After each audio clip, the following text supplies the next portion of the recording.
Бұл мен үшін және мен мектебім үшін нақты нәтижені көрсеткен жоба. Мектебіміз облыс көлемінде 3 жыл қатарынан үздік олимпиадалық команданың жүлдегерлері болды. Және өзімнің 2024 жылы Қазақстан мұғалім ұлттық сыйлығының топ 50 финалистер қатарына кіргендегі жетістіктердің барлығы бізге берген мүмкіндіктер аясында болды.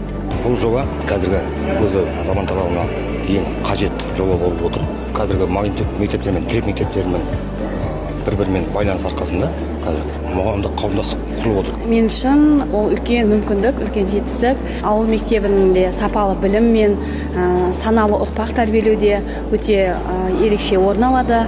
Мы сами тоже руководители не стоим на одном месте, мы развиваемся вместе с этим проектом.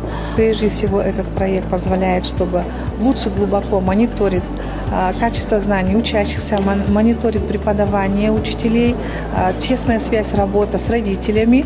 Жалпы жоба бұл бірінші кезекте ауылдың білім алушылары үшін жасалып жатқан үлкен мүмкіндік және қамқорлық. 21 ғасыр бұл жаһандану ғасыр дейміз. Ал осы жоба аясында оқушыларымыз жан-жақты қалыптасуына үлкен мүмкіндіктер берілген.